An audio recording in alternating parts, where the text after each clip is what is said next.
This is the Segovia Show.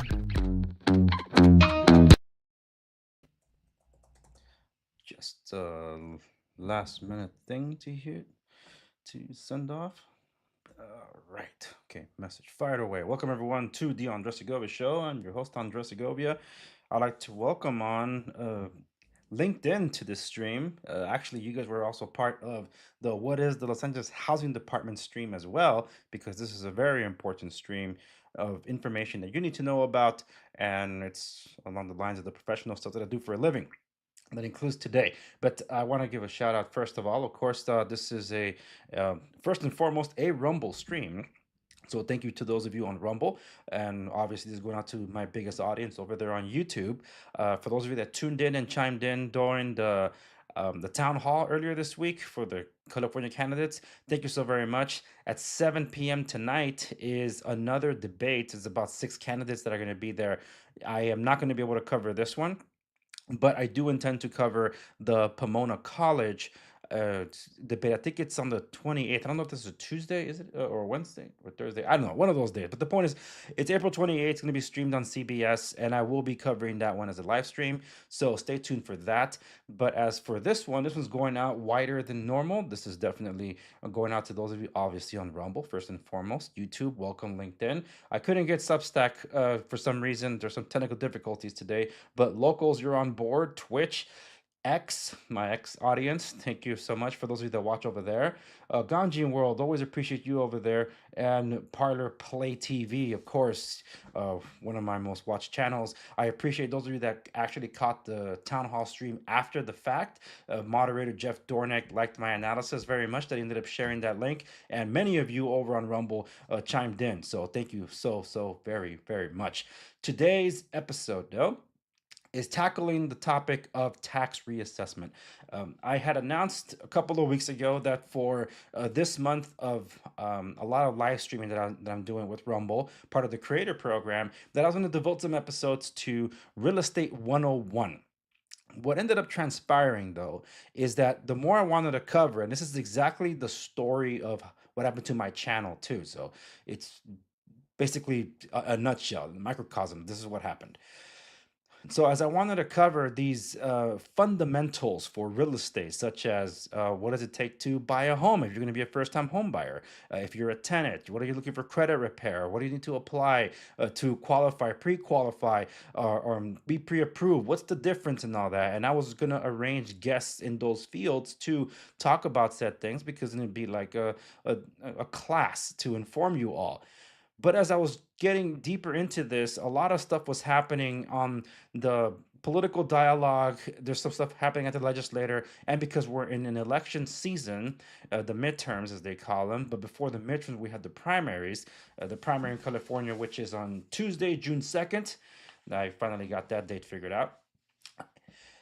I noticed that there was some stuff that nobody else was talking about. So I had organizers reaching out to me and others messaging me about the importance of certain petitions that were circulating out there. And then I was getting email blasts from groups that I'm familiar with and those that I follow about these notifications. And I honestly am not aware of these things. And most of the time when I do become aware of these things, it's usually when it's coming down the line. So as I saw these stuff that are happening, it's always the battle with property rights.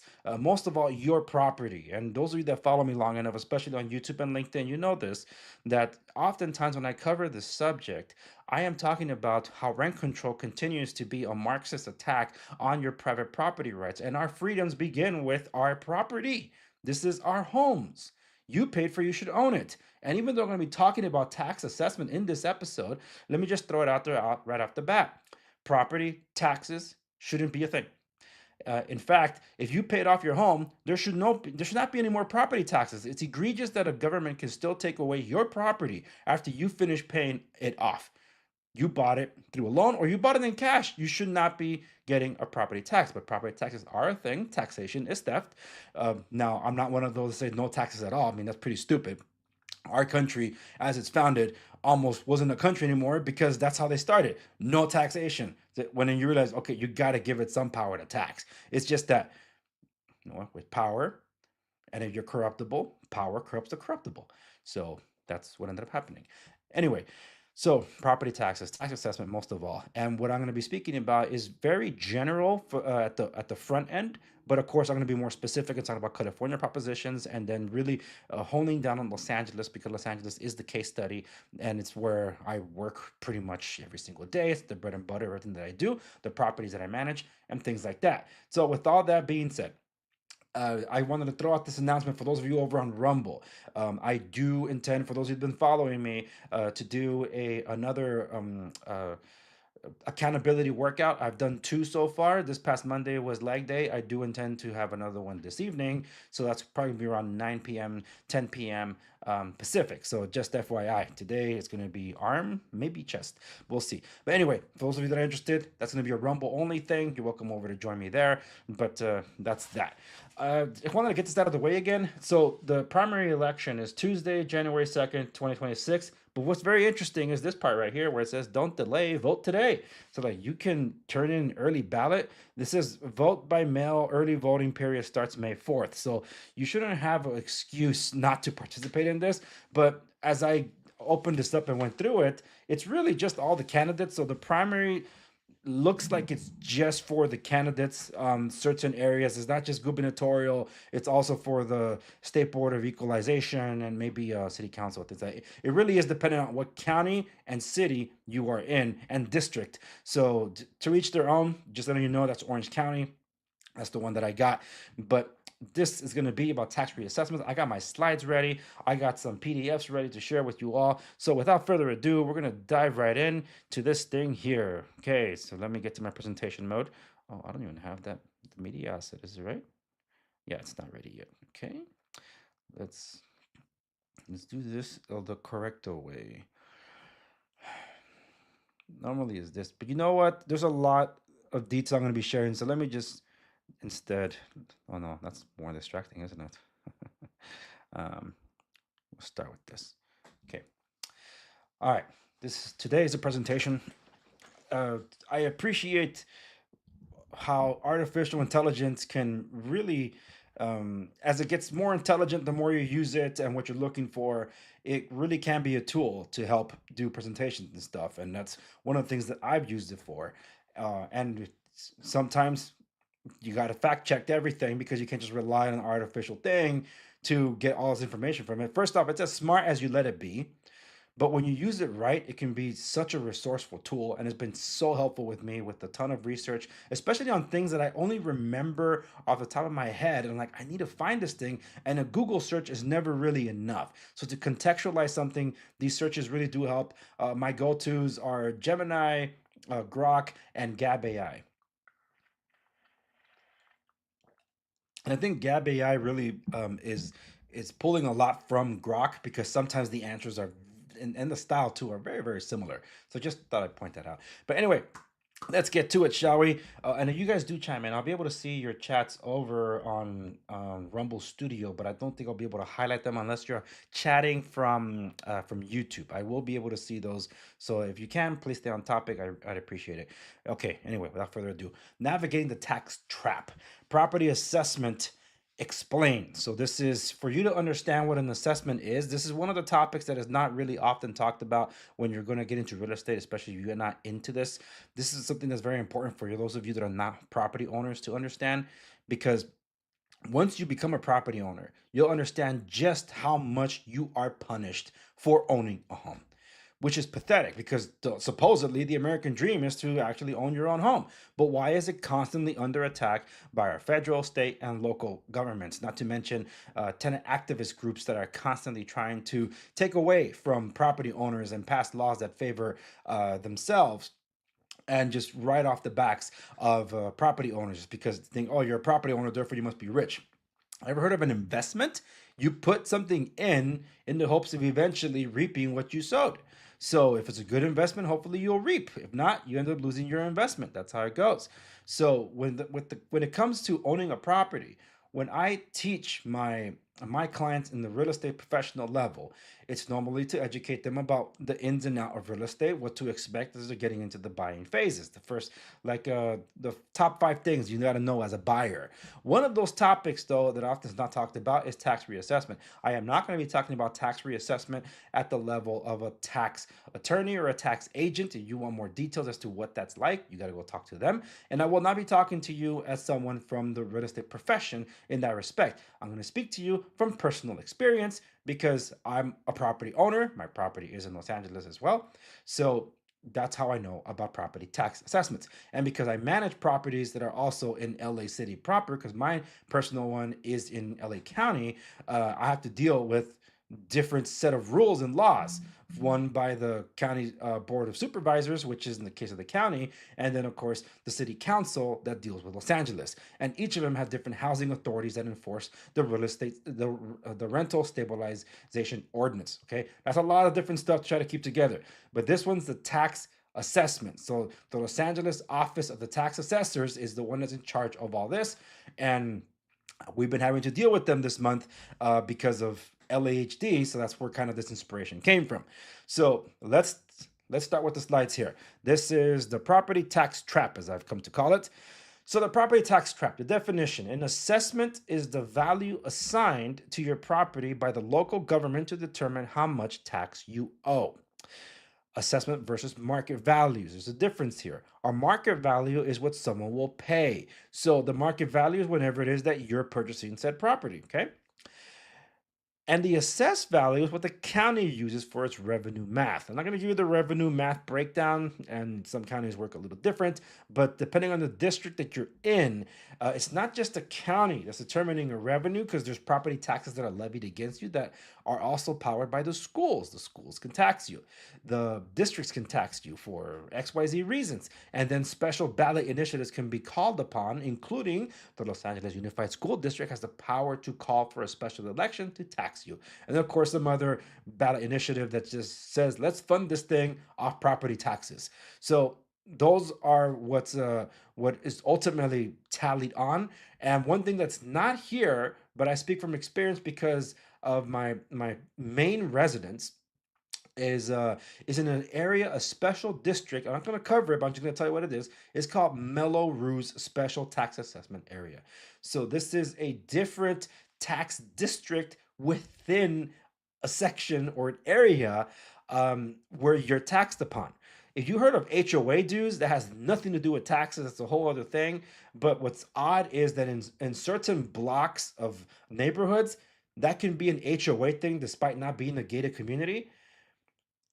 Or just a block over, there is no HOA, but like yours truly, I'm in a special tax district, so I get a supplemental tax bill on top of my annual property tax bills. So the property tax bill is technically one big bill that can be broken up into 2 payments that you either do. I believe the first one's in October and the other one is in April. Don't take my word for it entirely. Check your tax bill for those of you that are property owners. But it's something for you to know. You can either pay it all at once or you pay it broken down into payments. And sometimes you can actually get that all factored into your mortgage. So it's all handled, peace of mind. You don't have to think about it. But if you're like me and you had your mortgage I have no power over this, by the way. My origin of mortgage provider, my lender in which I bought my property, they sold off my loan to someone else. They sold it off to someone else, and I think they're on their third or going on their fourth already. And during one of those sales, one of them forgot to pay the tax bill. So I got slapped. And by the way, you get your copy of the tax bill all the time, okay? They give it to you, but when you open it up and you read at the bottom, it'll say, this is not a bill. It's being handled by your escrow shortage. That's what it's called, because when the mortgager has an escrow where they set aside funds that you pay for your mortgage, so they set aside the tax stuff, so when the tax bill comes due, they pay it. Same thing with insurance, your property homeowner's insurance, if it's all bundled into your loan. And in my case, that's peace of mind, so I don't have to think about it on my checks, okay? So that's all taken care of, supposedly, in the mortgage. But when this carried over this one time, because they sold off my mortgage, one of them did not pay a portion of the bill because it was broken down to two payments. I ended up getting a foreclosure notice, or notice of default, that is. That's before foreclosure.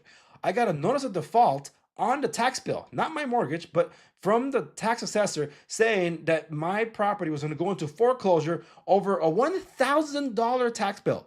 $1,000. I'm like, what the hell? This is the first I hear about it. But that's what I mean about property taxes, that it's insane that it's given that much power to our local districts and counties to be able to do that, even if you paid off your home. They have the power to tax you and then punish you, because they will come after the money no matter what. And keep that in mind, because at the end of this, I'm going to be talking about Proposition 19, which is what you need to know most about. So, assessment is the market value of what someone will pay. So that's whenever you bought the property, close escrow, and it's recorded. Boom, that is the market value of said property. And then that's used by appraisals for the future sales of properties up until usually 6 months. They use 6 months tracking when appraisers do their, I guess they're called comps or comparables of sales, when they're going to evaluate another home that's like the one that you bought. Now, the schedule when it comes to property tax assessment, I know I titled it the property tax trap, but I'm talking about tax assessment here.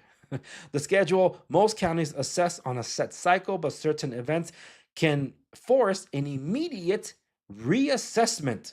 It's like, what's that mean? So first, let me explain one thing about market value, and then tell you where reassessment kicks in. I think that's my next slide too. Let me see. Yeah, property tax assessment triggers. Okay, we'll go there. But first, you bought a home. Let's say you bought a home this year. Your neighbor has been there for 15 years, and your homes are pretty much the same. But you'll notice that his tax bill, your neighbor's tax bill, is considerably lower than yours.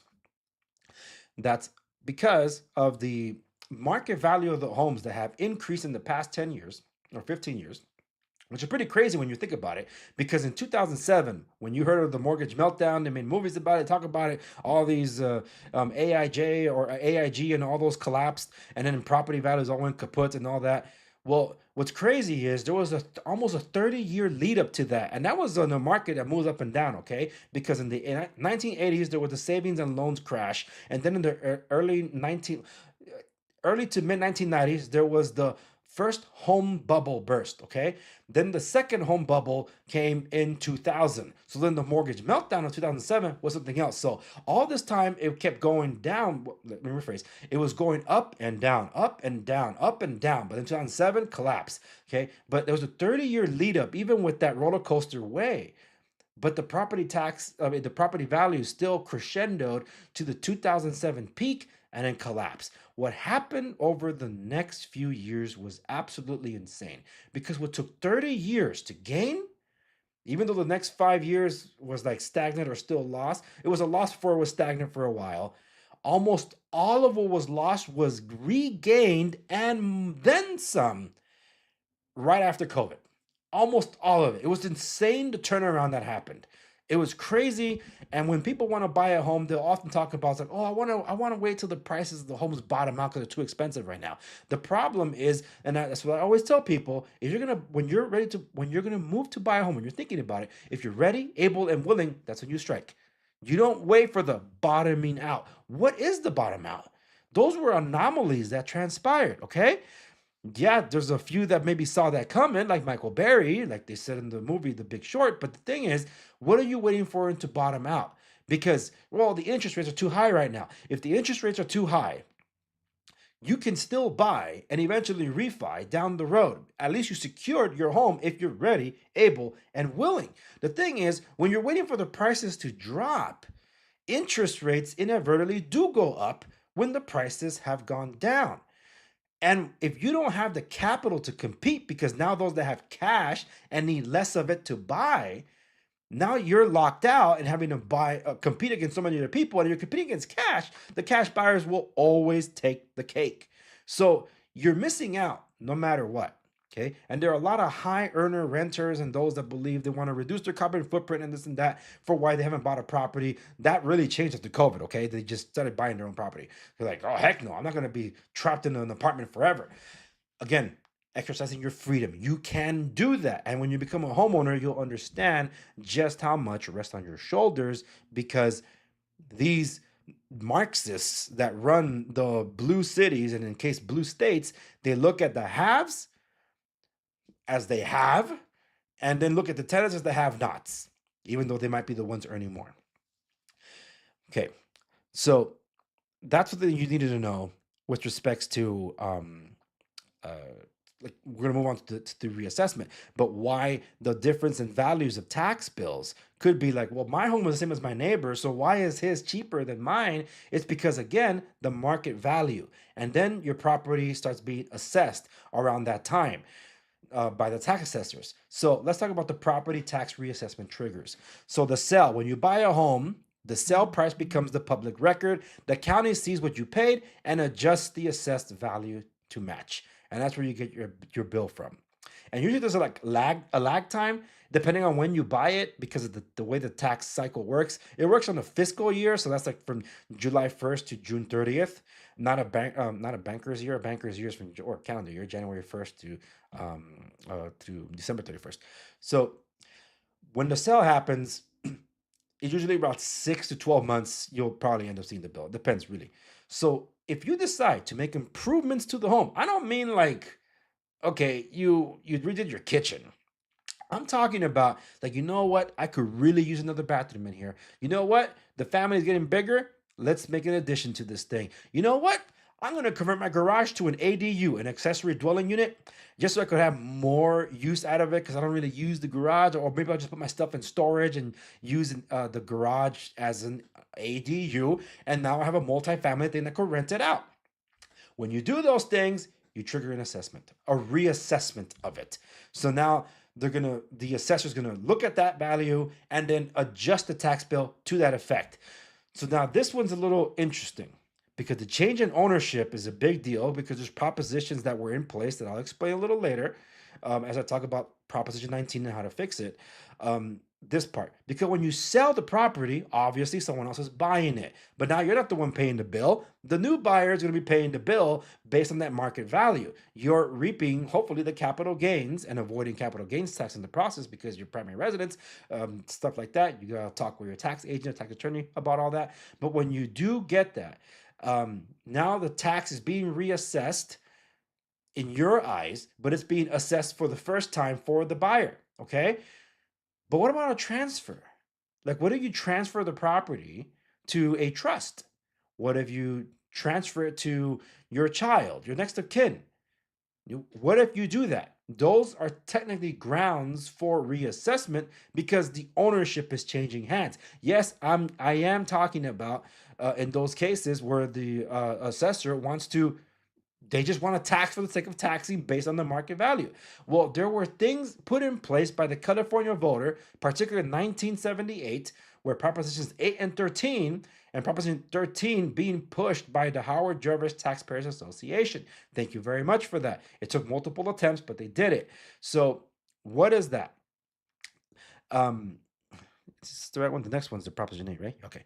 All right. So, while I will get into those, now let's focus a little more into LA County and how that works. So the Los Angeles County Tax Assessor's Office.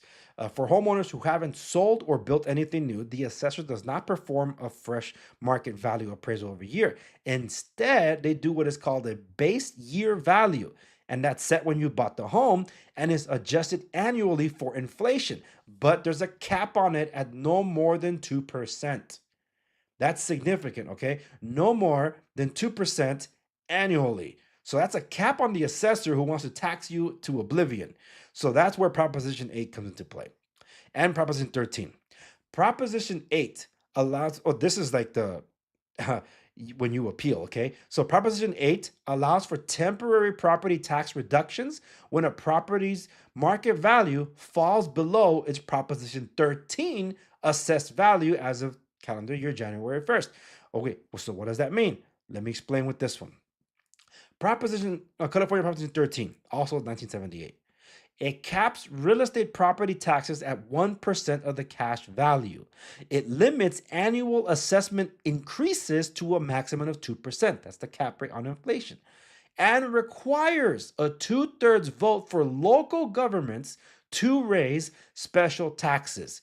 That is all in your favor, and you can thank HJTA for that. I had the Vice President of Communications on my show, Susan Shelley, and she's also oftentimes does the radio show on KABC, 790 AM in Los Angeles, and also she sometimes appears with Steve Hilton, and I think she's hosted his show as well. But this is for you to know. Proposition 13 was significant, a significant win in property taxes for the property owner, because that's what Marxists wanted to do. They just wanted to keep punishing those that bought properties. We had a mansion tax that was passed, and then people realized this isn't really about a mansion. It's just another tax on properties. Then you had ULA, which was a tax initiative that was passed after Proposition HHH, which was supposedly money that was going to be spent on trying to get housing, like all this affordable housing for the disenfranchised, those that are poor, etc., that ultimately was a failure. And because it wasn't enough, they got additional funding to that was also a failure. So I talked about that in my LAHD episode. You can go check that out. So Proposition 13 is that win and is constantly under attack. But let me go back a little bit. Proposition 8. So what if, like when we had the example of 2007 and 2008, where we had the banking system fail pretty much when we had the housing bubble burst. When that happened and properties were called underwater, where you're paying more for the mortgage than the property is worth because the values collapsed, those situations you ended up getting confronted with this fact. What about the property tax reduction? Because it's not valued at that, but the assessor was still charging you based on how much you actually purchased for it. Does that happen automatically? No, it doesn't, because of course it wouldn't. You have to go and file an appeal for said reduction. Like, hey, assessor, you're charging me more than you should because my home is not valued that anymore, and you would have them reassess it, and then they'll adjust the tax bill accordingly. Not many people know this, and not many people do this, but this is for you to know if you are a property owner now and we're not aware of this. And also, if you're going to get into purchasing the property and you have that concern, like, dude, what, I don't want to end up having to pay more than what it's worth. This is one of those things that people didn't know they have in their back pocket that they can use. And of course, there's refinancing down the road and things like that. But one thing that's always happened in real estate, it's always recovered. That's a significant thing. Okay. So this is pretty important. This is about the property tax bill. For those of you that are just tuning in, thank you so very much. Shout out to those of you, of course, on Rumble, YouTube, welcome LinkedIn. I got those of you over on Twitch. Oh, and Kick, you're also on this one. I forgot about that. Thank you so much for tuning in on Kick. I got quite a few followers there. I didn't know I had that many. And of course, Ganjin World, Power Play TV, and X. So thank you so much for those of you that are tuning in to this stream and talking about property taxes, because you pay for it. Doesn't matter where. It is throughout the entire country, but I'm giving you the strictest examples because I live in them and I work in them. I own property in them. So Proposition 13, which let's talk a little more, and I'm using the case study of LA County for this. Even though this is the state proposition, there's our Proposition 13 affects property ownership in LA County. We talked about a change in ownership being a reason for the assessment to market value. All properties in LA County are required to be reassessed as of the date a transfer of ownership occurs, such as a sale, a purchase, or certain inheritances. We'll come back to that when we talk about Proposition 19. If you have new construction, as I mentioned, the completion of new buildings or major additions, such as sometimes they consider a deck or a balcony part of this, okay? But if you, let's say you have another structure that you added on, or you expanded the square footage of your home, whether it's a bathroom or bedroom, something that's considered living space, they'll reassess it at that value. And they are taking a specific portion because they want the square footage. So then it's added to the existing property tax value. I hope the mute mic caught that. Okay, running dry. Now, Proposition 8, with Los Angeles County. If the market value of your home falls below the current assessed value, you can apply for a temporary reduction. These Proposition 8 values are then reviewed annually by the assessor until the market value recovers. Because they're constantly trying to adjust to inflation and charge you more. But you can get that stop. Okay. But just like I said, even after the collapse, in like a fraction of the time compared to the 30-year buildup that I talked about before the housing meltdown, all the values were recovered like in 10 years and then some after COVID. That's crazy. That's really crazy. So how do you appeal a tax assessment? Well, first one, the audit. Check your property record card for errors, such as the wrong number of bedrooms or bathrooms. So your property profile, if you don't have it, technically you can go to your office of the assessor and get it. And you'll see what they have on the profile, if they have the wrong square footage or if they're off by bedrooms, even bathrooms. You can check that. In the case of a property that I was dealing with LAHD, the property profile matched what the building records were saying, but it wasn't enough for the inspector for a different issue. But the point is that at least they matched, and that alleviated some of the concerns that we had on our side. But anyway, talking about the inspector is a whole different story. That story I tell on LAHD episode, you can go check that out. Now, the evidence. Now, let's say that, hey, my property is actually not as high valued as the tax assessor is trying to tax me for it. So for that, you need to present some kind of evidence, and it's usually done in comps, or what's better known as comparable sales. So it's a CMA report, comparative market analysis. If you know a real estate professional in your life, you can ask them to provide you one. If they're very close to you, they may do it for free. But the thing is, this requires a study, which is as good as a professional report you can get. If you want to pay for an actual appraisal, that's a whole other thing. That's a thing that you technically do have as an option for. But those cost money because now you're paying for an actual report and it takes time to prepare. So what a CMA or comparable market analysis is basically taking the property that's as similar to your property as possible, and whether it's a neighborhood or if it's not, or there aren't enough profiles in the neighborhood, you expand the area until you get enough properties that can prove the average worth of your home if you were to sell it, say. And if you're proving that, hey, this is actually undervalued, under the value that the tax assessor has, then you can present that. Now, you do have a window to do this, though. Step 3, the clock. Most counties only offer a 30-day window to protest once you receive your notice. So everything is times of the essence. So maybe to pay an appraisal might not be the best way to go, because time is of the essence and you need that report. A professional can do this faster, and if you incentivize them, of course, they'll be able to get that report for you, because obviously it's not doing a sell, you're doing an assessment and you're asking someone to provide their services. I can't say that they're going to do pro bono. So you want to hire them to do it just for that, just to prepare a report. Or, hey, I think that most of them will do it for free, honestly, because, hey, you ever consider down the road to sell your home, you remember, hey, you remember that report you did? How about you update it so you can see how much my house is worth? I'm thinking about selling. I know I would, but that doesn't mean you get to call me for it. I'm speaking as a property owner in this case. I'm not speaking to professional level, so I'm not soliciting any clientele. Okay, next. This one, Proposition 19. This was a big one. Yours truly was probably the only voice speaking out against Proposition 19 that I could think of at the time. I was upset because I was going against my own association at the time. I was a paying member of the California Association of Realtors. My chapter, or the smaller district, is Pacific West Realtors. So while Pacific West Realtors was more, uh, they had their ear more to the ground as to what these things were. The ones that have the war chest in order to push something at the state level is obviously CAR, and they were promoting Proposition 19 as a win, which it wasn't. Proposition 19 was the thing that was presented to the voter, along with two other propositions that year that were affecting property taxes and values. Okay. So Proposition 19 was kind of like the one that was thought of, not that big of a deal. I mean, it's not that bad if it's accepted. I'm like, are you guys not paying attention? This is probably the worst of the three that's being presented. But we had HJTA, who I give credit to, but they only have so much money in the world from their paying members. They don't have all the money in the world to fight all of them off. These campaigns cost a lot of money. And Proposition 19 that are passing by the voter, it went to effect on April 1st, 2021, but it was retroactive to February 2021.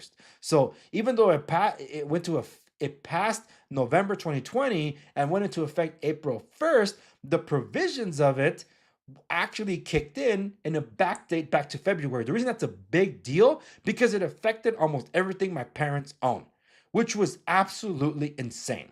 And we will cover that because I'm getting to that part where I'm going to be covering that. So this is my last slide on that. So Proposition 19 had the reason it was convincing to pass. It was supposedly to help wildfire victims that lost their homes in the fires to be able to transfer the property tax bill that I was just talking about that they got when they bought the home. These homes that were burned, oftentimes the people that were living in them were living in them for decades. So their property tax bill is minuscule compared to if they bought a property at that time and then get hit by a big old fat tax bill compared to what they used to have, because the values in the past 20 years from the loss to when they bought was insane, right? So that was going to be a shock to them. So Proposition 19 was built as a way to help wildfire victims, as a way to help senior citizens so they can downsize their homes because their children grew up, they got married and left and made their nests elsewhere, oftentimes out of state. So then, like, you had the property owners like, this house is too big for me. I'm too old to live here now. I want to live in a smaller place and move somewhere closer. And they didn't want to have to deal with that concern. Like, what my property tax bill? My property tax bill. That was always the concern because they're paying their tax bill. They know what this means. And they were going to transfer it to their kid because their kid wasn't living here and probably weren't even interested in it. So what ends up happening? Proposition 19 was supposedly built as a way for, like, hey, senior citizens, disabled, those that lost their home in a wildfire, you can take your property tax bill and move it to a new home, and it'll just be adjusted just a little, but you don't have to worry about getting that sticker shock of a property tax bill. First off, property taxes is theft. And secondly, people were already able to do that. But the proposition was pretty much saying that, oh, you can do that now. You could do that now with participating counties. But now, but Proposition 19 allows you to do it throughout the state. So you don't have to worry. You don't have to be stuck in that radius down there. So yeah, but what if they choose to be stuck in that radius down there? Well, at least they can move 3 times. If they only moved once in the past 40 years, why in their sunset years will they move 3 times? That makes no sense. Never did. But that's what was the main driver for it. What they didn't mention, well, they also mentioned that, and we're going to have a wildfire prevention fund so we can prevent wildfires in the future. They've only gotten worse since this thing has passed, and all under Gavin Newsom, by the way, because where the hell did all that money go that's being taken from property taxes? Where? So, what did Proposition 19 do? For that, we're going to go to pickaxe. I should also actually share this thing here. Let me take this my slides off the board. I hope you guys appreciate these slides. These things take time to make. So this is from the taxpayer's rights advocate. So just a quick explanation of property tax savings, the transfer of property tax based to replacement property of age 55 and older. This is not talking about the wildfire victims, but this also applied to the wildfire victims. So, did you know property owners in California who are age 55 and older can transfer their taxable value of their home when they sell their home and buy or build another home to avoid paying higher property taxes? This all sounds fantastic because they're pitching it as Proposition 19. They were already able to do that. But in November 2020, California voters approved Proposition 19, which allowed for other things. You can move in any California county. That was the real thing. You can move it to anyone. Before you still could with participating counties only. But now you can move to any county 3 times, provided certain requirements are met. This prevents the replacement home from being reassessed at market value due to a change in ownership, which can significantly increase the property taxes from those that were paid on the original residence. Taxable value means the property's base year value plus inflationary adjustments, commonly referred to as the factor-based year value. That's the stuff I already talked about. This is a 4-page thing. It's available for those that are interested. Just type in Proposition 19 tax transfer, and you'll be able to find it on Google. But I said that you could already do that. And what happened then? What ultimately was the result of Proposition 19? It took aim at 2 different propositions, and I'm going to read it to you from here.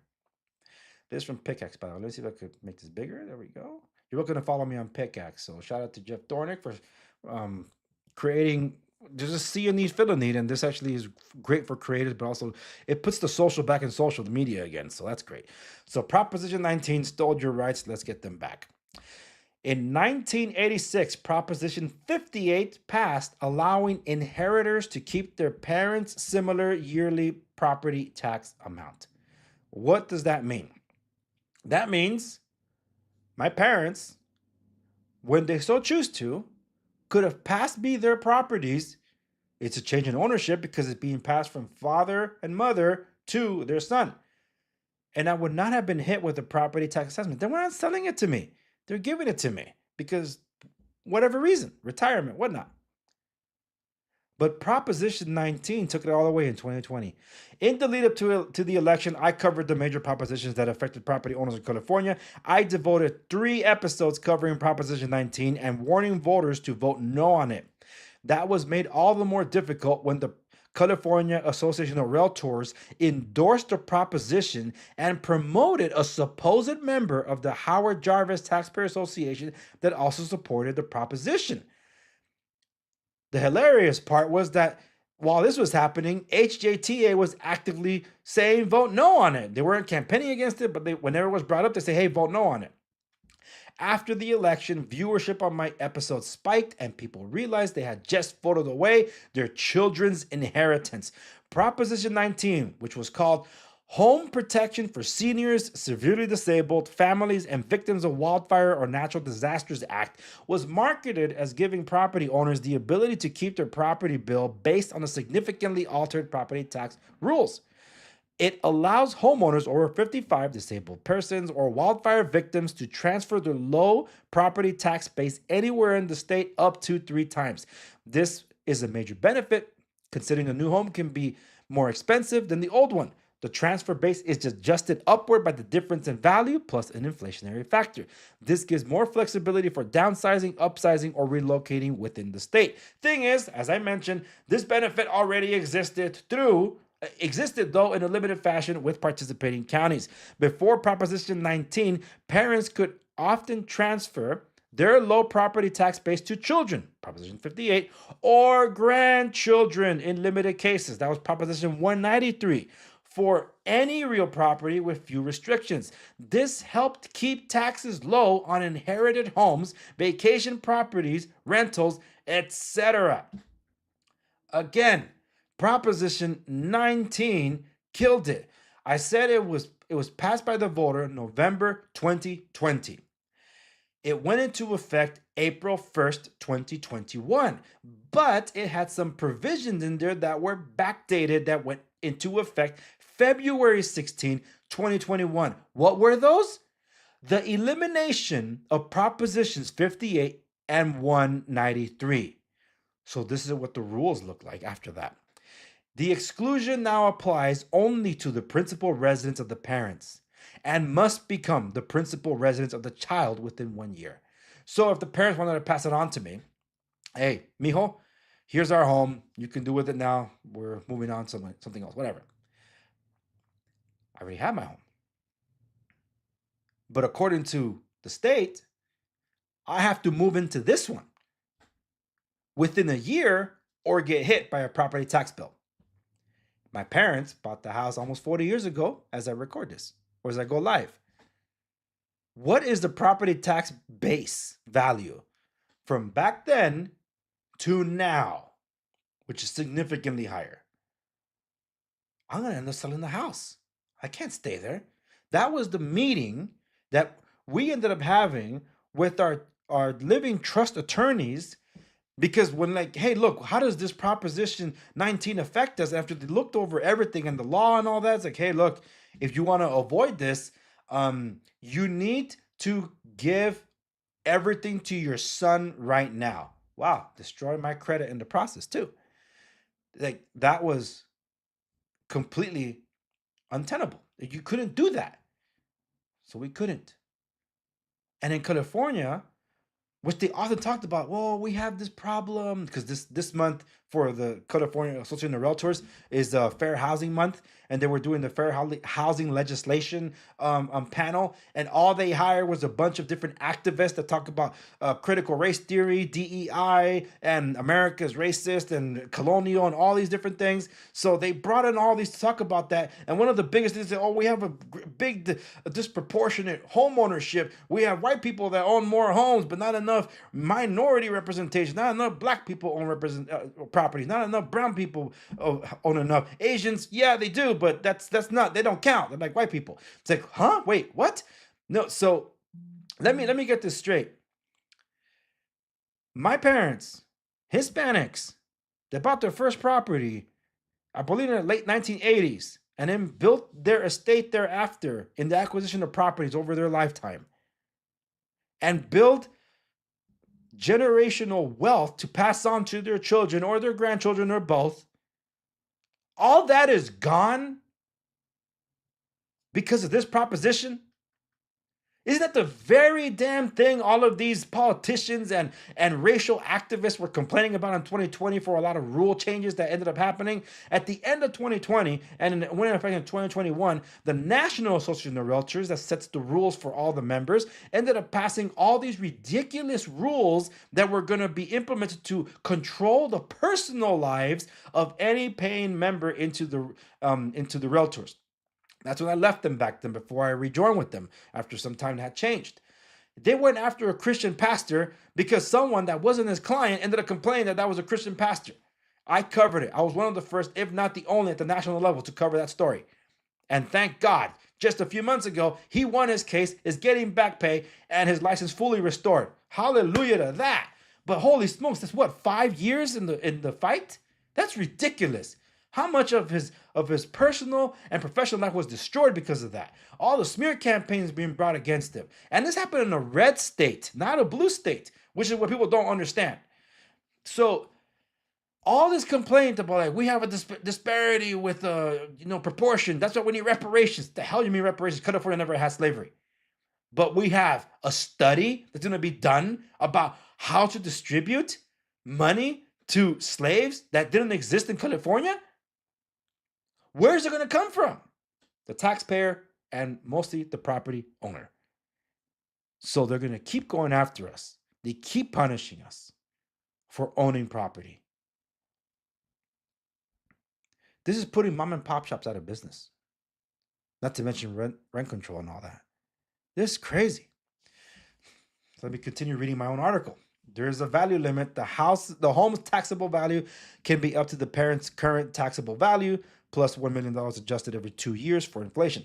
Non-primary residences generally trigger a full reassessment or current market value upon transfer, which can significantly increase property taxes for heirs. That means, let's say my parents have 2 properties. Well, you can't live in both because you can only report one as your primary residence. Well, I'm going to get hit with the other one anyway. So they have more than one property? Go down the list. This is an awful proposition. So in my business, I deal with established homes that have not sold for decades. That means that's a very low tax bill. In that time, property values have skyrocketed. The heirs to those properties almost always choose to sell the property because one, they're all grown up with families of their own and live outside the area or out of the state and therefore can't move into the home. And number two, the property tax bill is reassessed despite no sale or refinance occurring. Additionally, Proposition 19 established the California Fire Response Fund, CFRF, designed to fund wildfire suppression and prevention with revenue taken via Proposition 19 adjustments. I have yet to see any benefits from that program. Susan Shelley was the one that joined me, and we talked about this. She was our HATA was part of an effort to repeal the bad policies of Proposition 19. The California voters were fooled into passing. They are not sponsoring this latest attempt, though. So while the previous attempts at fixing and appealing have failed, this one that they're not sponsoring is hopefully has a better shot. I do not know because as I go live, I don't know does the signature threshold will be met, because I know if you could, they're going to try to get it to 2026, but if anything, there'll be a better shot for 2028 with enough information out there, and I hope that's the case. So Proposition 19. The good parts of Prop 19 will stay, allowing disabled and fire victims and seniors to transfer their property tax to new California home. But we need to restore, was it Propositions 58 and 193? Proposition 58 and 193. So the reassessment will not be kicked in when it's passed on to the inheritors of the property. So that's what I wanted to share about Proposition 19. Here's a quick breakdown. I've been going on for a while. My throat's really dry. And thank you for those of you that are still joining me. I think I'm still good with you on locals for one more minute. One more minute. So locals, that might time out, but I appreciate you all. I'm wrapping up too, so you're not going to be missing much. But if you do, just go over to Rumble. You know the drill. All right, so the goals of Fixed Proposition 19: to reinstate the original parent-child exclusion. If passed, it would allow parents to transfer a primary residence of any value and up to $1 million of their property, like rentals or vacation homes, to their children without a tax reassessment, as it should be. To protect family and generational homes, as I said, to protect seniors and disabled. Seniors are the fastest growing group to experience homelessness. Yes, it's true. And to keep teachers in the district. Proposition 19 drives teachers out of the district. I didn't know that, but that's one of the things that they've been bringing up in their studies. To protect tenants and affordable housing. This part is technically true. Properties will be subject to reassessment when a landlord passes increased rent for tenants to cover the reassessment, and inheritors may need to sell to developers, which is true, because then the land developers, the commercial real estate holders, they have all the money in the world to fight tenants. Okay? Not the mom and pop shops. They don't. So they'll find one way or another to raise their rents. So also protect small businesses. Reassessment may not be enough to close. Reassessment may be enough to close these small businesses for good. That is true. So property held in a trust is still subject to Proposition 19. Yes, I know. This is by the Alameda County Assessor. He said that. I know because we figured it out immediately because I was covering it. I'm losing my voice here. So let me get to this last part. By the way, this was the article I was reading that I wrote for Proposition 19, also up on my Substack, also up on my real estate website, segoviares.com. I don't think I put it on my main website. I have to check that. But here's the last thing I'm going to read to you all. This is the HJTA flyer on Proposition 15. So this is something that was brought to my attention too, because I mentioned the benefits of Proposition 13 at the onset when talking about tax assessments, on how the assessor cannot just willy-nilly start taxing, and if they want something in like taxed on the properties, then they need support from the public at a 2/3 vote. So this is a flyer from HJTA. No on Proposition 19 because they're doing a split roll, and it is an attack on Proposition 13. Proposition 15, which looks to be appearing on the ballot in November, not the primary, but if you see it in the primary, which I keep an eye out for, I will vote no on this, and so should you. Proposition 15 is a treacherous split roll property tax, a direct attack on Proposition 13. Excuse me. The measure would repeal part of Proposition 13 and require reassessment to market value of business properties. It would raise taxes on supermarkets, shopping malls, office buildings, factories, movie theaters, hotels, restaurants, sports stadiums, warehouses, self-storage facilities, major retailers, and other businesses where Californians work or shop.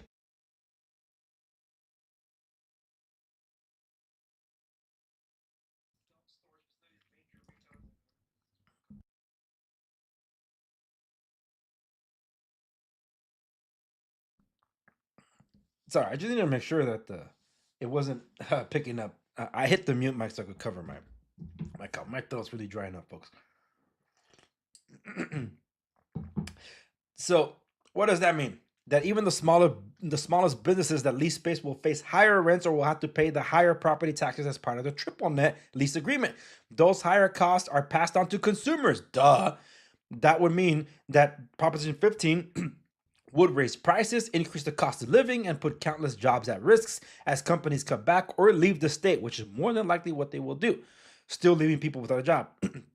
The proponents of this measure are seeking to weaken Proposition 13, and we can guess why. They could come after homeowners next, protect Prop 13, vote no on Proposition 15. So, you want to learn more, go to hjta.org, hjta.org. For those watching and listening, you already know the drill. You can go to the show notes accompanying this episode, probably like 24 hours after I finish my live. You'll be able to find these links in the show notes accompanying this episode at theandresegovia.com.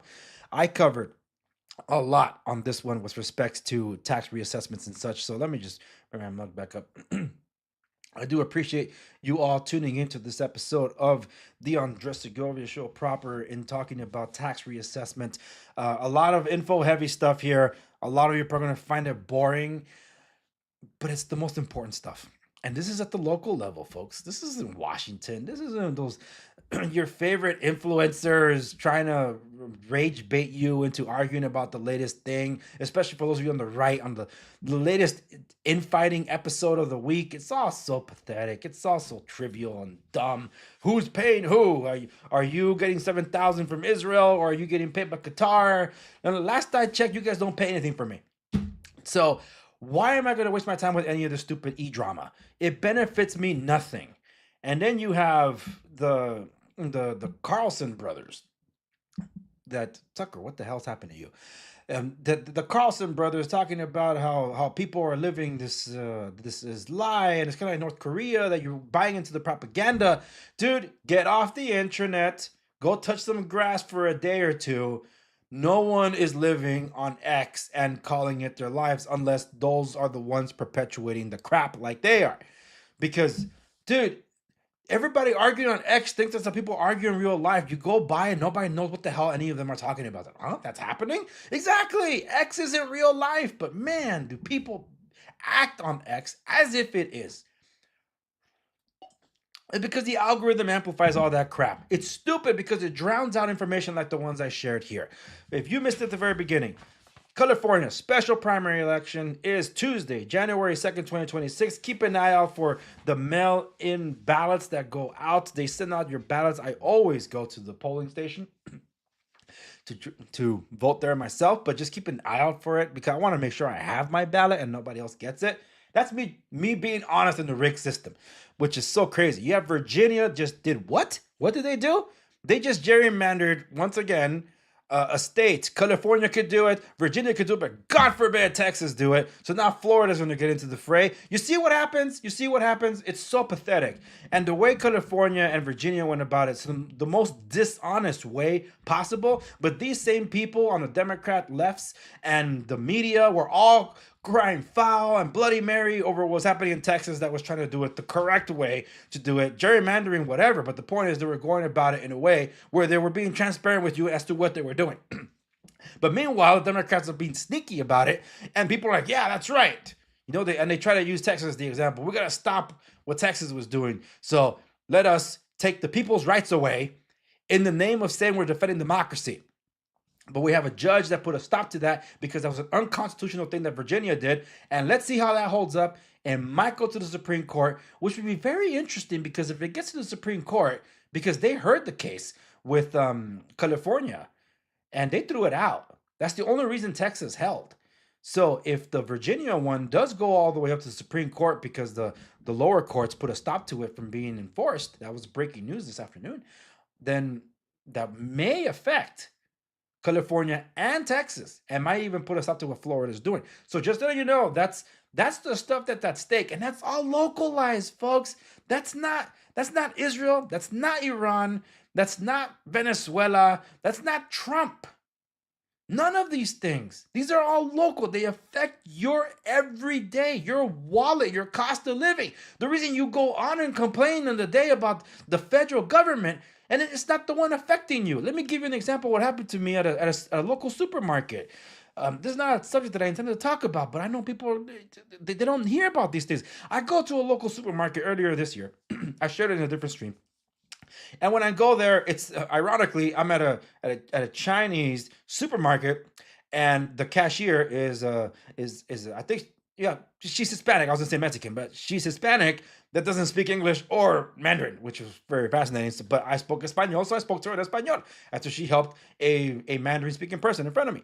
So then we're talking about, because it's the new law now, we moved away from plastic bags, and we're using paper bags. And just a side note, we had paper bags before. We moved away from it because we're killing the trees. We need to save the trees by going plastic. And now we're getting rid of plastic for our environment. That's when we went back to paper. Why do we keep letting ourselves getting tricked like that? So stupid. So anyway, so we're talking about that, and we're talking Spanish, by the way. And then we start talking about how stupid the decision is about changing the bags. And I start laughing about it and whatever. And then she moves on to another subject that she's complaining about, like pocket change. Oh no, they're getting rid of the penny and all these different things. So then at the end, after complaining about the bags and other stuff that were more local, she ends up saying in Spanish, F Trump. And then I'm about to pay, and I'm like, you and I are in agreement. I just didn't think I heard you at the very end. Did you say F Trump or F Gavin Newsom? Because everything you complain about has nothing to do with Trump. And it's like for the first time she heard a different opinion, because she looked at me like a deer caught in the headlights, like, she didn't know what to say. I said, everything you complained about was signed by the governor, Gavin Newsom. Nowhere did Trump have any say in what you just complained about. She didn't know what to say. All she said was, well, yeah, the whole world screwed up. It's like, I'm not disagreeing with you.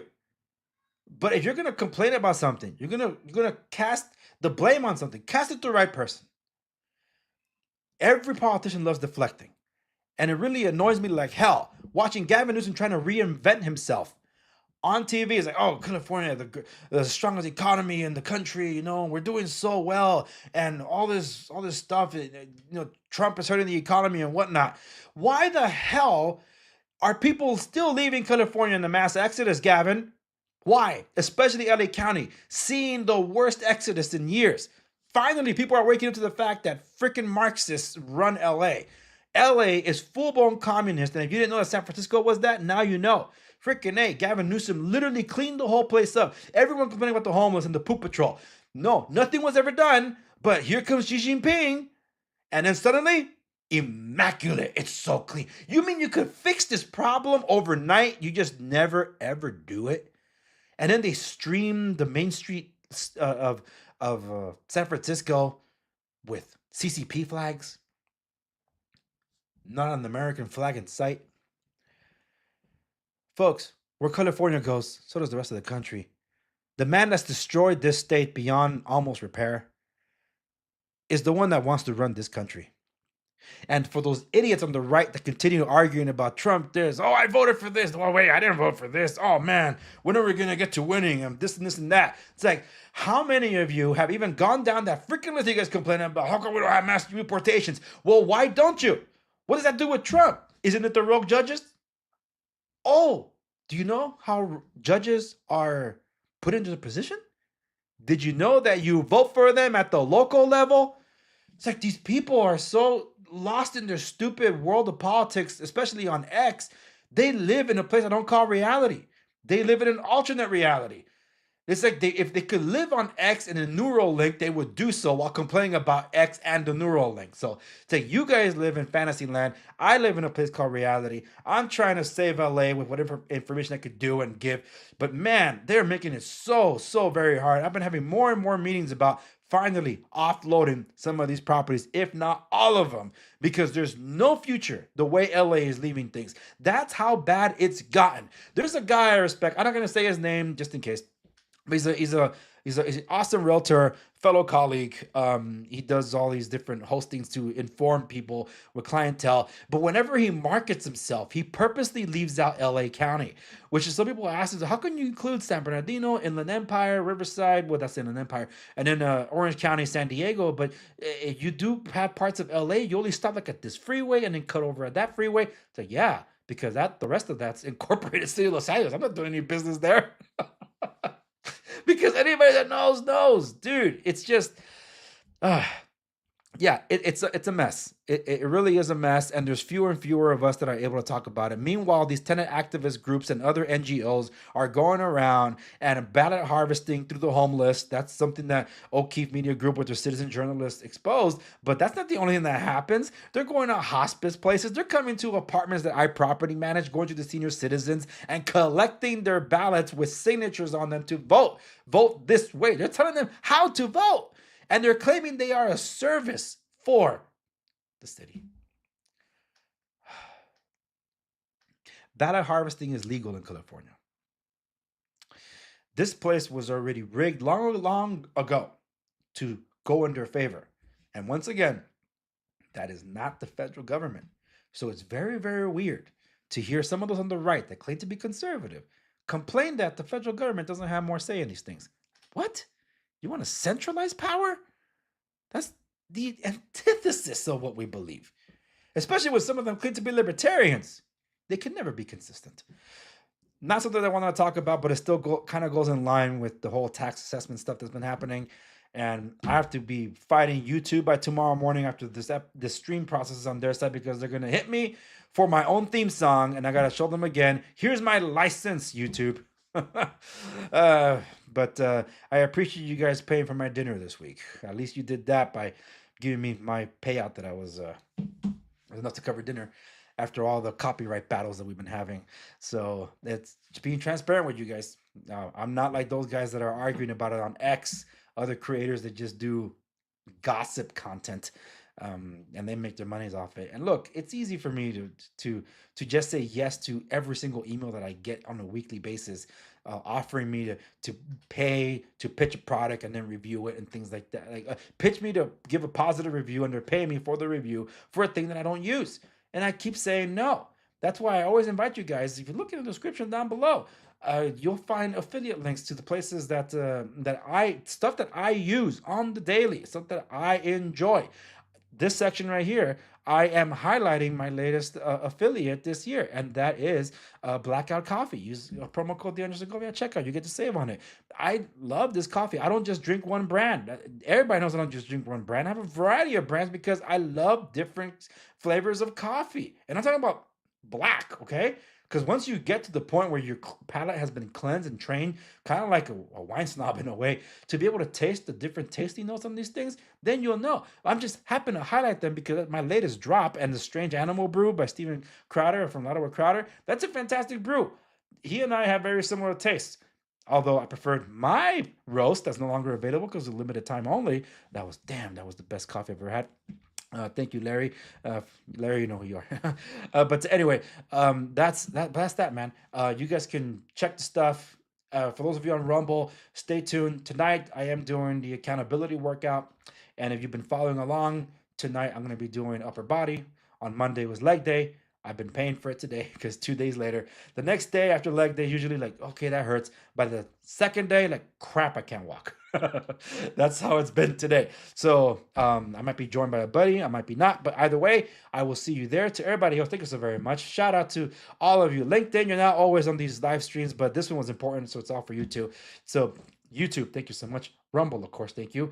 X, Ganjian World, Locals, Kick, Twitch, part of Play TV.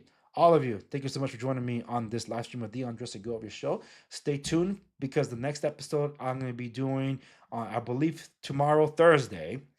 Even though I have an event that day, I'm going to try to do my episode on tech, specifically talking about FISA and unplugged. Yeah, this isn't unplugged phone. Yeah, what does that have to do with FISA? More than you might think.